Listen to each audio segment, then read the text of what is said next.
Hello, everyone, and welcome to the AI Educator series from EDSAFE AI, where we ask AI enthusiasts 3 questions related to AI implementation in education in rapid fire format. I'm your host, Andrea Claver, and today we are excited to feature Mary Burns, independent researcher and co-author of the Brookings Institution report on AI in education. Thank you so much for joining us today, Mary. Are you ready? I am. Thank you for having me. I should mention that what I'm going to say right now are really my views versus the views of the Brookings Institution or the report. We're going to kick it off with question number 1. What's one thing that excites you most about the future of AI in education? I'm actually going to mention 3 things very quickly. And I think one is, for me, kind of the reevaluation, the revalorization of a liberal arts education. This is where students wrestle with the fundamental questions of human civilization. But I also am excited because I think the liberal arts really cultivates generalist thinking, kind of flexible cognitive skills versus specialization that can't be replaced by AI. So I'm excited about that. I'm excited about the fact that AI is really an object of study now. So I think a lot of school districts are actually having deep conversations about education. What is the purpose of education? What's the role of a teacher? What does it mean to be educated? I don't think they'd have these conversations without AI. And then third, I think there is an opportunity for curriculum revision and reform, because we're starting to think about, or systems are starting to think about, the knowledge, the skills, the competencies that kids need in a world suffused with AI, what humans should do versus what machines could do. We've wanted to have this reform for a long time. So I think this might lead to some of the curricular instructional assessment changes that have long been championed by education reformers. Thanks, Mary. That is an excellent response. And I love that you mentioned just it's going to push kind of what we've all been saying, that we need a change in education. It wasn't designed for today's students.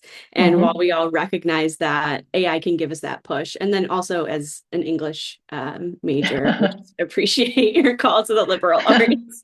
Right. As a former Latin teacher, I guess I had to do that. Yeah. Awesome. So we're going to dive right into our next question. What's the biggest misconception you hear about the safe and responsible use of AI in schools? I think the biggest misconception that I kind of sense is the idea that AI safety in schools is primarily a user side responsibility, and it can be solved through AI literacy and acceptable use policies and teacher training. I think these are all important, but I think this kind of fundamentally misdiagnoses where the danger actually resides, because we are learning over the last few months from the AI Safety Institute in the UK, from Anthropic, from studies, that AI can introduce novel and inherent security vulnerabilities, memorizing training data that can then be extracted by adversaries, deceptive alignment, where the AI behaves one way in training and another way when it's kind of live. This is particularly problematic for school systems if they're checking the safety of an AI. It acts one way when it's being evaluated and another way when it's actually kind of in the wild, and that they're capable of contagion. They can be programmed to do one bad thing or misbehave in one area, and we find that it actually spreads to several unrelated areas. And then, Anthropic's mythos, this idea that these tools can then be used to find vulnerabilities, security vulnerabilities that programmers didn't even know existed. So I worry about AI being kind of unsafe at any speed, as Ralph Nader said years ago. And the about cars, I mean, I think the real risks of AI are architectural, and I don't think any amount of AI literacy or teacher training or AUPs are going to protect against them. Again, I think this is important. But, I just see this safety issue as one that's really, really critical, and that schools are not equipped to handle right now, and that we really have to get a grasp of. That's a lot to think about, definitely. But I'm glad you bring up that point because I think it kind of explains why EdSafe exists as a coalition. bringing together educators and industry partners, researchers, everyone to the table, because it's not just an educator's job. It's not just a district CIO's job to address safety. You're right. It really is. Hmm. It's all around. And to put it just on one person, we would not be covering all of our bases. Yeah, and I think, I mean, I've been talking to schools, and they're so concerned about safety and privacy that they're allowing teachers and students to just use a narrow range of tools, like two or three tools that teachers can use, but kids are using kind of a broad array of tools outside. And so it really puts the teachers at a disadvantage. But I think the safety concerns are really preventing a lot of school districts and universities from adopting AI or adopting it in fuller ways, because security and privacy is a concern, especially when you cross the Atlantic Ocean and you go to a place like Europe, which has much stronger safety and privacy regulations than we do in the United States. Absolutely, definitely a hurdle we're going to continue to have to jump, but um, one that is worth it to ensure that we are getting that AI literacy into the classroom for both students and teachers. So I'm going to bring us into our last our question here. Round us out by answering my personal favorite. What Mm-hmm. is a message you would share with a teacher or a school leader who's feeling overwhelmed by the rapid pace of AI development? I would say, look, you don't have to use AI. You can take your time. You can resist. I know this isn't necessarily simple to do because there's extraordinary pressure on education systems to use AI. But in fact, I mean, the honest evidentiary picture is that we don't have a lot of good data on generative AI and children's learning.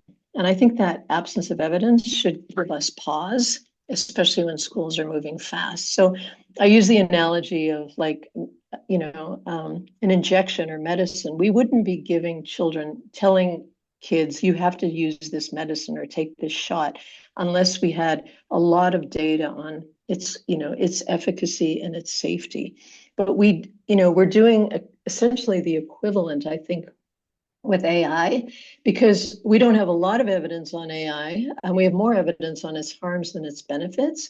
But what we do have is evidence, a lot of it predating Gen AI, that links screen-based and algorithm-driven technologies to measurable harm in children's cognition and their social and emotional development. And I know these findings aren't perfectly transferable to AI assisted learning tools, but I think they do establish a credible pattern of risk that demands a higher burden of proof from people pushing AI adoption than from those who are urging caution. As part of that, I would say that schools should be engaging teachers in these conversations.